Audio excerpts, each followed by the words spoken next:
And I'm delighted to be here once again on behalf of Alone to present the Willie Bermingham Medal to Professor Walsh this year. And just as an organisation, we're very grateful to the IGS for your partnership and friendship, and I just want to thank Emer in particular for her support over the past 2 years. So this is the second year I've done this, and I think Sean is promised he'd be here next year.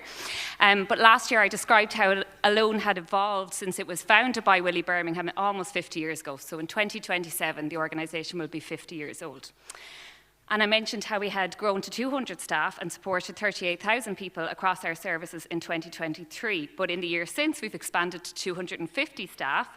We've had over 8,600 volunteers engaged so far this year. We have over 170 members of our Community Impact Network. Some of you may know it. It used to be called the Befriending Network of Ireland. And in 2024, as a key part of the ECC programme, we supported almost 44,000 people across our support and befriending services, support and coordination, housing, and with assistive technology. So who could have imagined that that's what it would have grown to? We continue to work hard, as Willie did, to ensure that the evidence we gather in our services is used in our campaigning and in our advocacy and in our policy work. And we have a team of 8 now in our research and policy team, which is unusual for a charity. Notably, in June this year, we launched an impact evaluation, which we've just spoken about, that was carried out with the London School of Economics. And reflecting Willie's experiences and motivations for establishing Alone, we found that the older people that we were supporting had far greater levels of loneliness, poor quality of life, and far greater use of health services than the national population. And the details of that evaluation are available in our report online. But reflecting our organisational values and Willie Bermingham's approach the staff and volunteers we could see in that evaluation, they were really central to those positive outcomes. Living in Portumna, County Galway, which translates to landing place of the oak tree due to our position on the River Shannon, I was really delighted to see the title of today's lecture, which is Acorn to Oak Tree, or Crann Darach Mór. And just as an acorn grows into a mighty oak, Professor Walsh's research, clinical work and dedication have strengthened our understanding of ageing and the meaningful supports that we provide to older people. I know most of the room will be very familiar with his work. I've met a couple of people who worked with him and know him earlier today and said some really lovely things about him. In doing my own homework, I came across him being referred to as one of the outstanding geriatricians of our era, which is just a testament to him. Thank you very, very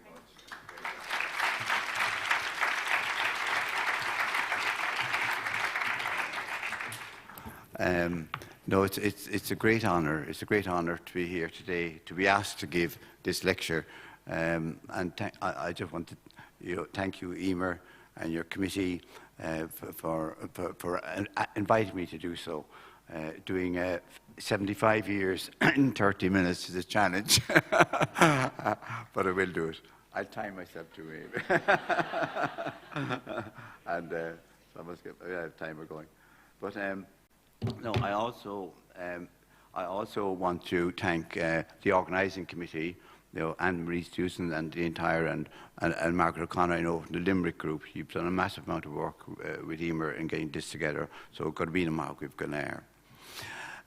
So, right, Willie Bermingham, an amazing man. He died very young at 48, and he died of cancer. And in the 1970s, during the cold winter in Dublin, Willie and his fire brigade colleagues found the bodies of older people in appalling conditions in Dublin tenements. Tenements there were appalling, and we used to get a lot of cases of hypothermia as well in those days. He started a campaign to raise awareness of forgotten old in the media, and he founded then Alone, and they began distributing food blankets. And he used to attend the case conference in St. James's Hospital. Whenever a patient was being involved with being discussed. Very quiet man, but when he spoke, we all listened, and we always, he never had to worry. Whatever he wanted, we were able to make happen, really, because we respected him so much.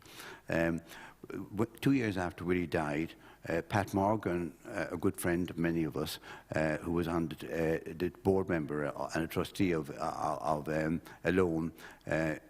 I was secretary at the time, Davis was president, and Kevin McConnell came to us, and they came up with the idea that they would have an annual lecture that would highlight developments care of the elderly in Willie's name, that they'd help sponsor. And we agreed, and it's been a core of the IGS meeting since then. As Aileen says, 250 full-time, then 500 volunteers, 14 million budget, 2/3 government, and the rest sponsored. And Sean Moynihan is the current CEO. Now, I'm going to work the Mark and Crow for this, and I'll cone in on it now. And if you look at the writing, you have the Irish Genealogical Society, and you have concilium, ratio, sententia. Now, concilium is counsel, ratio is reason, and sententia is wisdom. And he said that counsel, reason, and wisdom were not in our elders. Our ancestors were not called the Senate, the Supreme Council. Senex being old, and then Council of Elders. Of old age, he wrote. And he was only 62 when he wrote. He was making a case why he shouldn't be fired out of the Senate, but he ended up with other problems, as we know, subsequently. But he emphasised Tagan Kiel Eish, and he said age enhances wisdom and increases the value of older senators to the Roman Senate and to the Roman Republic. He was an amazing man. In the middle, Morgan had this fabulous idea of putting the fates in Morai in Greek, and you had 3 sisters, all daughters of Zeus. And if you look at the spindle, you see the spindle there, that's the cloto, the cloth, the thread of life. And then if I go on the dice, that's Lechvus, the drawer of lots, and that decided the length of life. And then Atropus was the 3rd sister, and she was the cutter of the thread. And there's the Sai, but this is another one, and you can see Atropus holds the scissors. So the key goals in blue: to promote and disseminate evidence-based information and ideas to increase and improve knowledge, skills and awareness of the well-being, health and empowerment of the older people, to become a trusted and reliable source of information, and fostering and encouraging research training and teaching and the activities, the annual scientific meeting, national database of abstracts and aging, public lectures, of which this is one, and podcasts and websites and social media. The presence of the BGS going back and we are 75 years old, and you know, that's something we can discuss another time, whether we should continue the name before it or just put the length of time. Jerry Jessup, I'll talk to him shortly, but 30 years. John Fleetwood then took it for 6 years. Kevin O'Malley, Davis, Michael Hyland, Dennis Keating, John Lavin, Killian, Des, myself, Mo Flynn, Diarmid, Roseanne, and now Emer. And the secretaries who traditionally have done the bulk of the work and coordinated: John Fleetwood, Davis Coakley, and John Fleetwood did it for 32 years. Morgan Crow, myself, Joe, Eamon, Bill Burke, Dennis O'Mahony, who organised at the same time organised the BGS with Killian, Des O'Neill, Rena, Mo, Elaine, who did it for, she did it for 8 years, and then Katrina Redden and Adam Dwyer now, and Anne-Marie Kilgannon and Susan O'Reilly. Now, we decided in 2015, I remember, to have vice presidents who would support the president, and Diarmid O'Shea, Rose Galvin, Emer, Jonathan, and Deirdre Lang. And we had treasured then Nishi Peter Holland, but the posts were amalgamated and we shared it with the secretary. Then it became separate when, understandably, when there was a lot of fund and work to do on it, fundraising.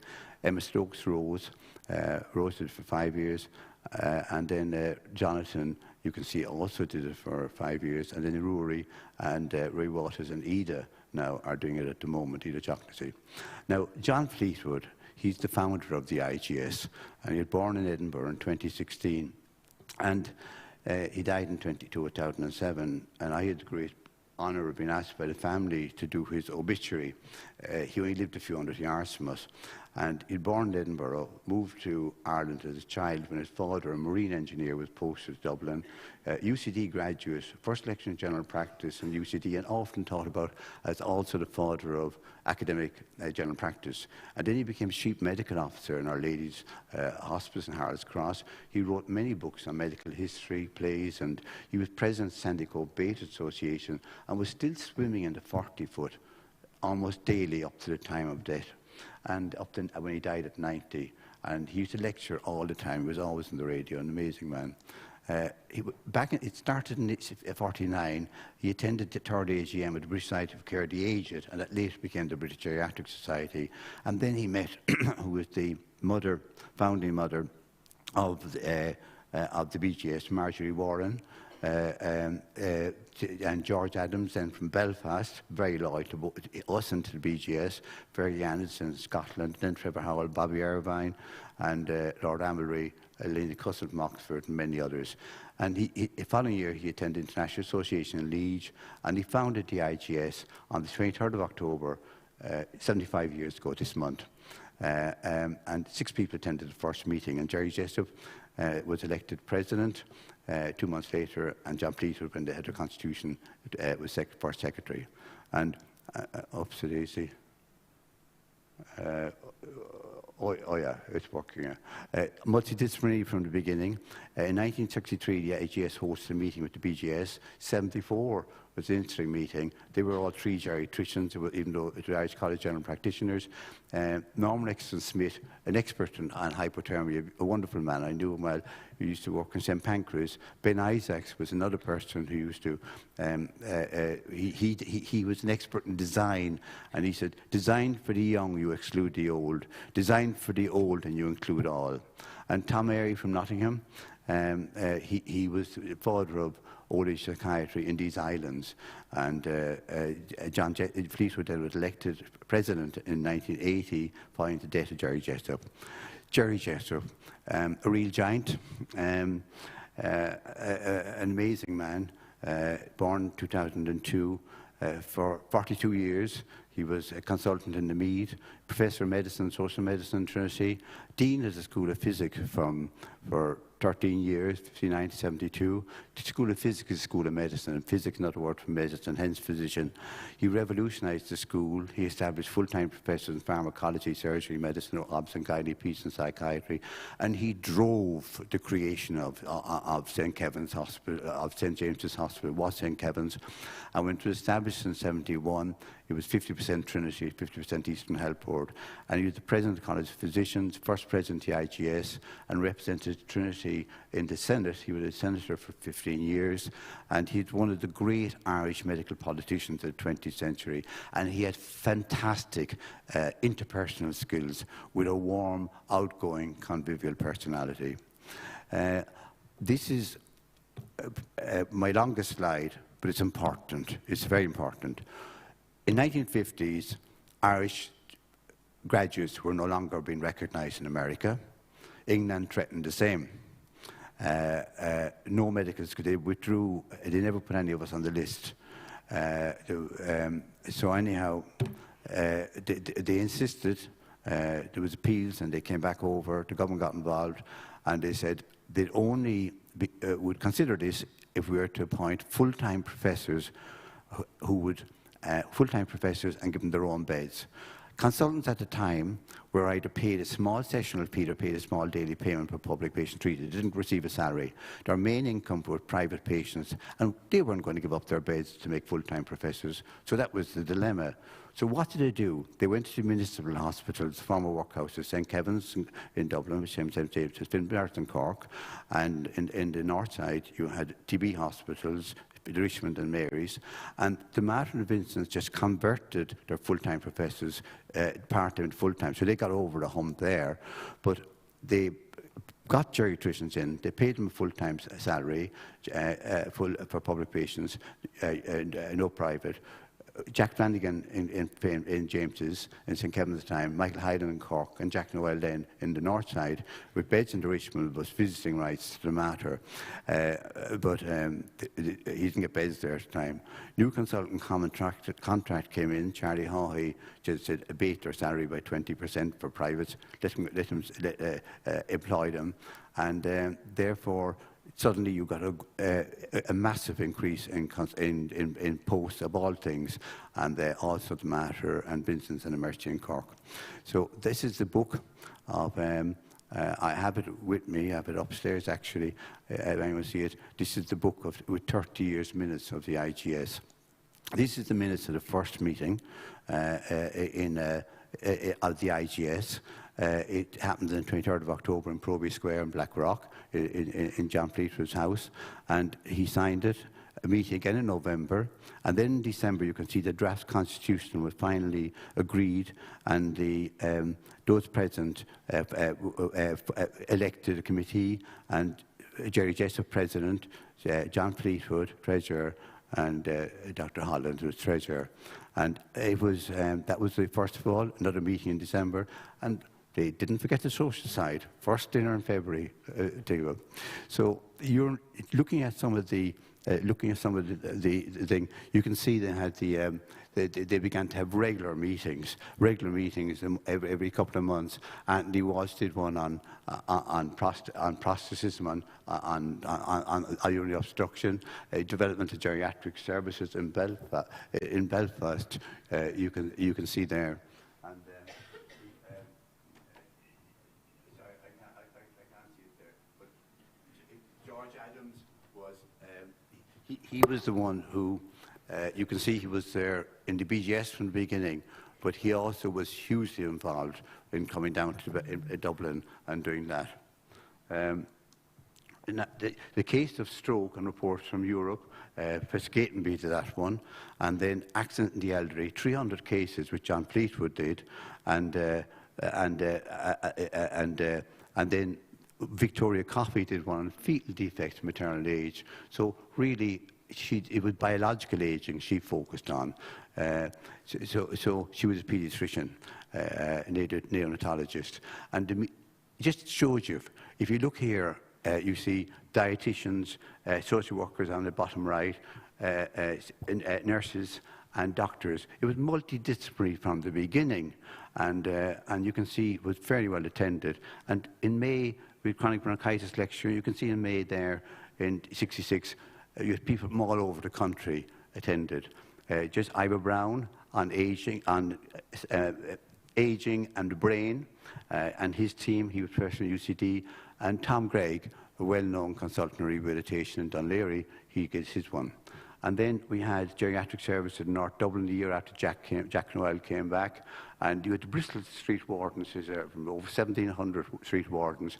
And that was well known. It was a fantastic warden service. It was very famous at the time, and it's still going on. And you had the Barry Cusack, who subsequently was professor of geriatric medicine in America, did one on in drugs and nutrition in the elderly, again from Belfast colleagues, Professor Love and Conor Hoop from general practice in UCD, skeletal muscle. Now, we come to another huge contributor to Irish medicine, Kevin O'Malley, who's still well. I've been back and forth to him on the phone in the last few weeks. He international pioneer in pharmacology and therapeutics, emphasised that too many pharmaceutical studies excluded the elderly, and they are the highest users of the medications. He was registrar and CEO of the College of Surgeons. He transformed surgeons from a single school, just medicine and dentistry, located in Dublin, to multiple schools in Dublin, nursing, physiotherapy, pharmacy, plus he expanded medical schools in Bahrain, Malaysia as well, and beyond.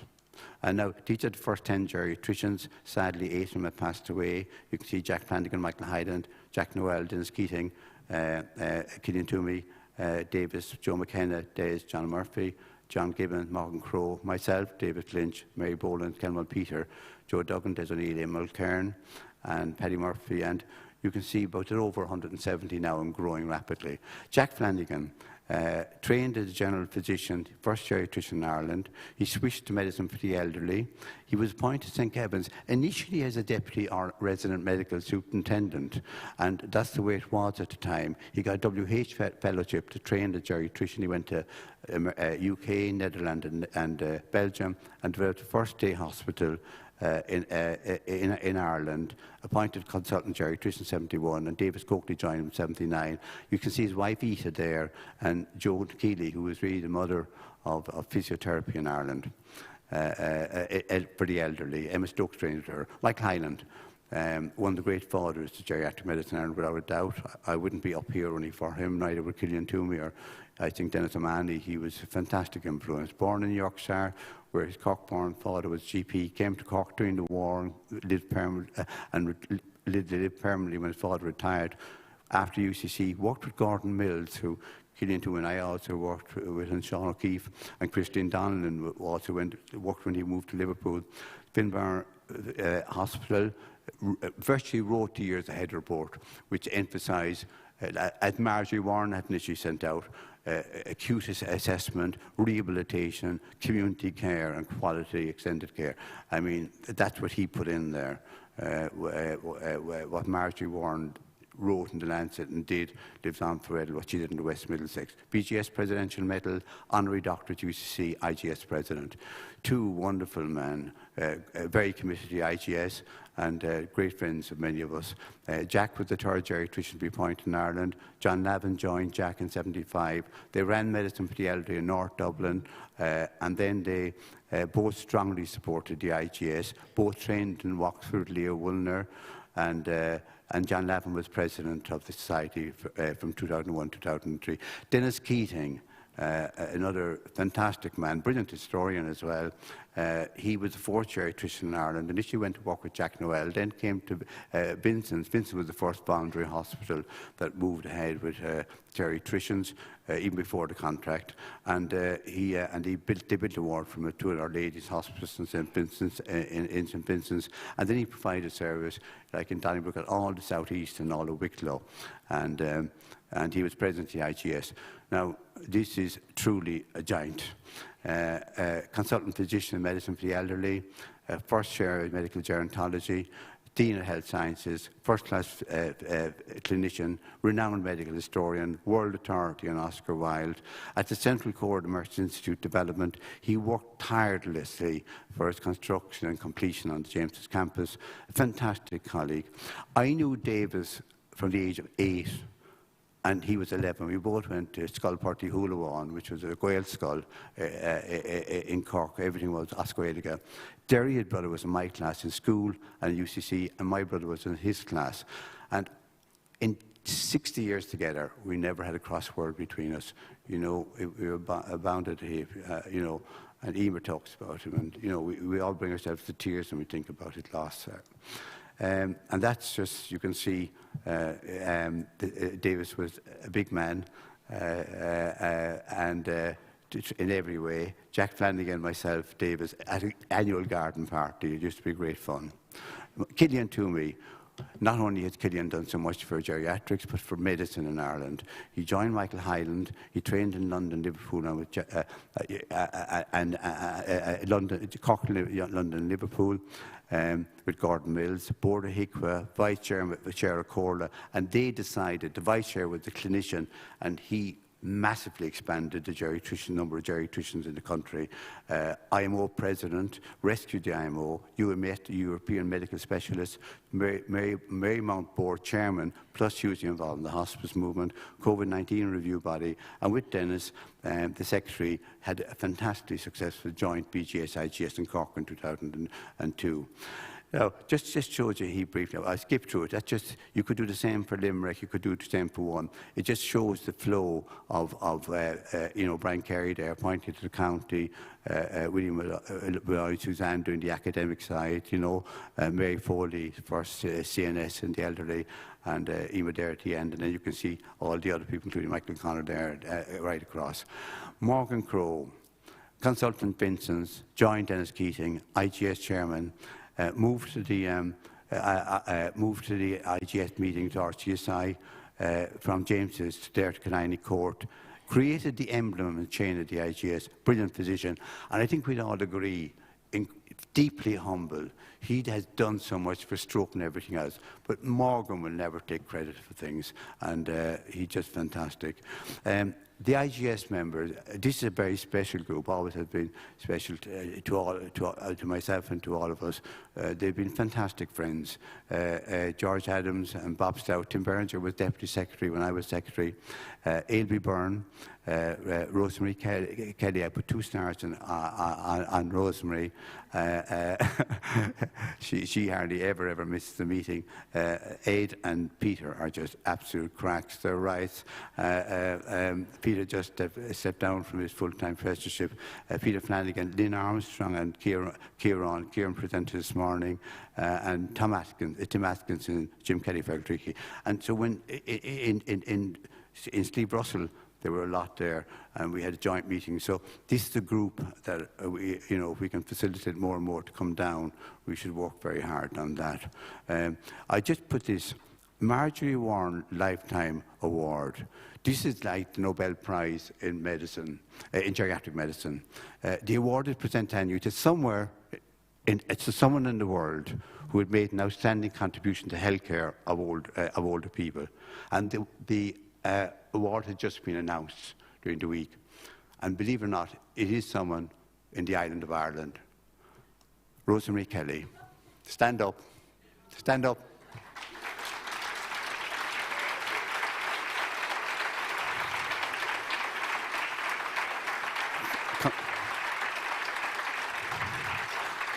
I don't mind embarrassing you. I don't mind embarrassing you. Because, honestly, you deserve it. You've been loyal to the BGS, you've been loyal to the IGS, and you've been a fantastic trainer and a brilliant consultant and friend. So, Rosemary Cogordicus, well done.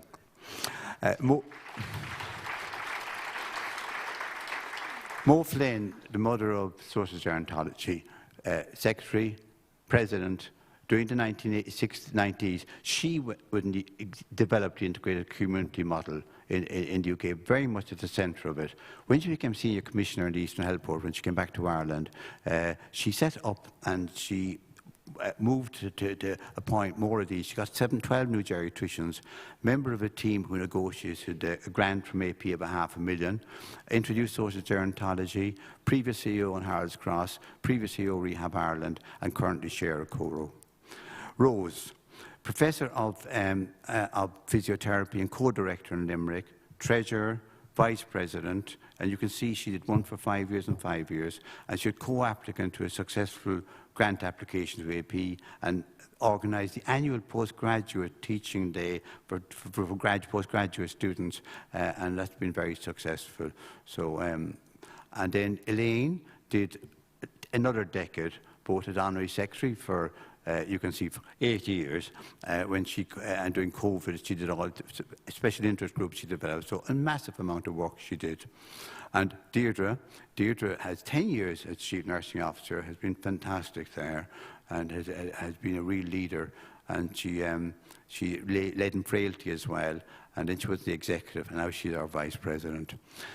Jonathan, another person who's given so much, Treasurer, Advanced Nurse Practitioner, Treasurer, Vice President, assistant bringing over $1 million from pharmaceutical companies, had built up a great relationship with them, and redeveloped our constitution and website, and also up to date, wasn't easy with the Charles regulator, all the regulations. Now Diarmid is, I don't mind embarrassing him either,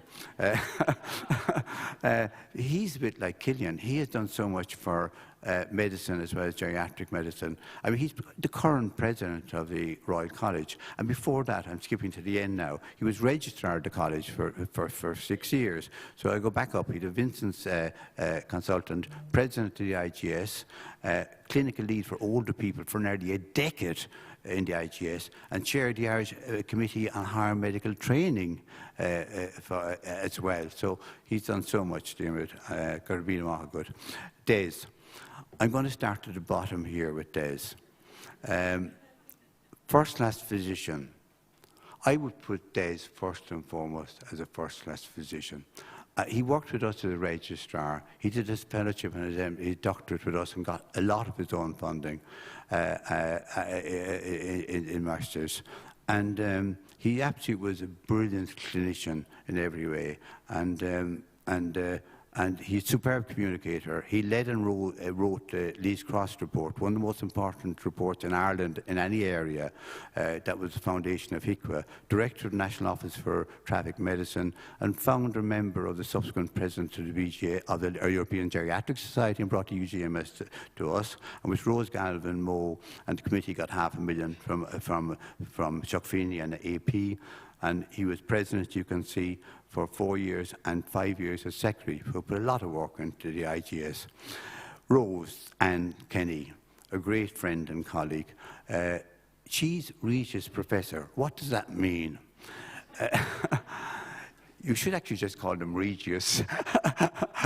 And it's funny, isn't it, that the term is there. But you actually are appointed officially by the monarch.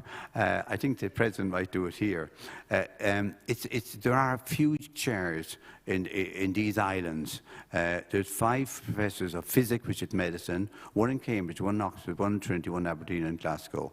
And it's in Trinity, there's 637. She was the first woman to be appointed. She's also chair in medical gerontology and consultant to Jerry Twitch with us, founder and director of TILDA, an IGS president, and put a massive amount of work into the visa planning, its construction and running. Helped secure important funding for the IGS public lectures from the HSE, a great colleague, and wrote the book literally in every way on faults and syncope. And these are one of the public lectures that are now going out. And a lot of thanks to Colm Henry as well, who gave huge support to the widening of the IGS activities. Now, while they haven't appeared immediately this year, the full text, you are guaranteed in one of the top 5% journals on ageing. Your work, your research will be published in one of the most respected journals in the world. And I thank Oxford Press as well as the committee that every presentation and poster is published in a highly respected journal. Edel MacDade, Boundary and the Bud Christie, IGS podcast. I mean, she has such a melodious voice. She's incredible at interviewing. She managed to get everyone to talk about themselves and in detail. And she's so calm and she's brilliant. Her podcasts are just brilliant. You'll have to listen to it. And I congratulate you. You could become professional on it, Edel. This in the 90s. This was James's. This, when I came back, that was James's. That's a hospital tree. Many other people. And look at that. The prefabs before the new Trinity Centre was built. We have a fantastic new Trinity Centre now, as you know. And that was the medical school on the right. And behind that, School of Physio. And then the admin block. And that was the postgraduate centre. You know, and but it was the vision of Jerry Jessup knew that you had to put prefabs up, and then you built a new hospital, and that was the front of it. That was Hospital 3. That's the new concourse now. That's all gone, and that's the new concourse. It's like BC and AC. You know, the BC and AD, but it is that. I think it's important to see what the difference that Chuck Feeney made.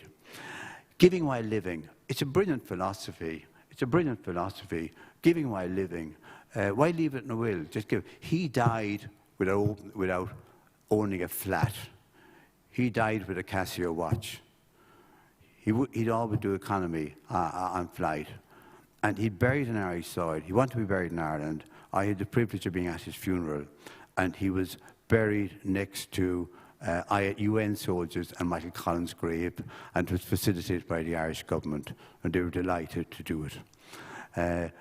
He's a huge benefactor in Irish education. University of Limerick, as we know, was virtually built. We got a Chuck. Other universities like Trinity and UCD and Cork got a lot too. And what happened? We heard from, we heard from Tom Mitchell, the provost, that he was switching to ageing. We had our brief ready. We had been working on it since '85, and we were in project team, which is waiting to go for our new centre, new institute. So we submitted it. It was externally reviewed, and they agreed that they would fund it, but the government had no money. So the government was running short of money. So Mary Harney was chairman. I was Minister for Health. He went into government. He went to Mary Harney, went into chairman, and he said, I have put $1 billion into education. I'm willing to invest massively in ageing, but if you're not, I'm pulling out. If you don't fund MISA, which was the first one, Mercer Institute, I'm pulling out. Mary Harney got the money. Thank God she was the minister. She was brilliant, as you know, in being able to talk. And we got, then look, went ahead, the Global Brain Health Initiative, Brian Lawler headed up between UCFF and Trinity, UCF in California, 180 million, Genio projects, IGS, $500,000, dementia, Centre for Clinical Gerontology, Irish Hospital Foundation. Hospice got a lot of money. Our Lady's Hospice and Marymount got 12 million in Cork. And therefore Tilda got 10 million, Northern Ireland Access to Benefits, 6 million, Age and Opportunity, Hospice and Palliative Care, Age-Friendly Cities, Development of National Stroke Register and Support for Stroke Strategy, Older People, Long Life Learning, and Cardi got 2 million. That was very successful, even only 2 million. And to give 2 billion altogether to Ireland, and 2/3 in the south, 1/3 in the north, and he was hugely involved in the peace process as well, as people know, and so an incredible man. This is Marymount Hospice. I had a sister and a brother sadly died there, but they were fabulously peaceful. One was during COVID, died Christmas Day in COVID before the vaccine, and of cancer, and it's just a wonderful, beautiful building, and a contrast to the previous St. Patrick's.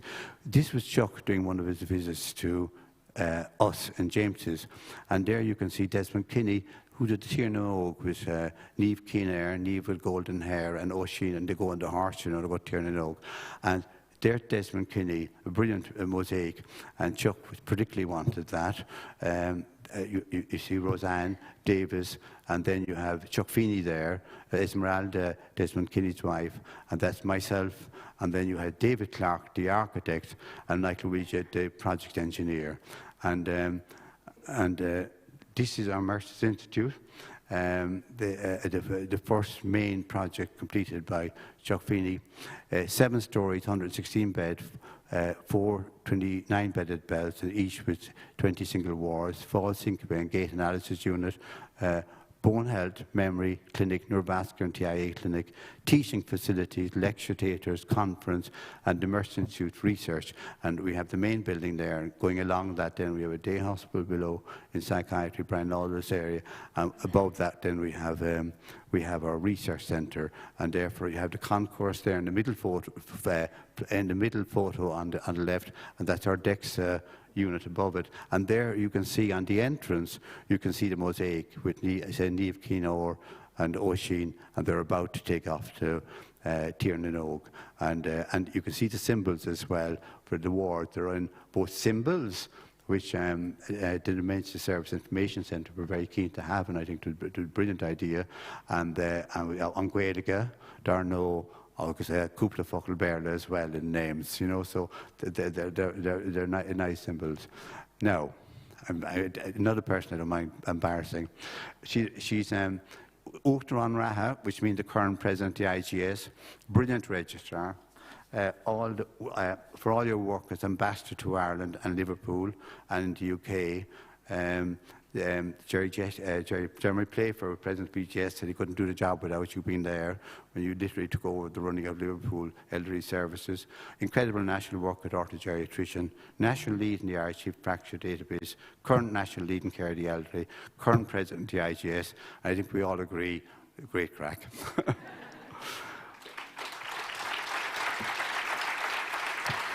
So, finally, the IGS is now indeed Crann Darach Mór, and for anyone who Crann Darach Mór is just a big oak tree, yielding many young acorn fruits and seeds that the IGS must continue to nourish, cherish, and grow.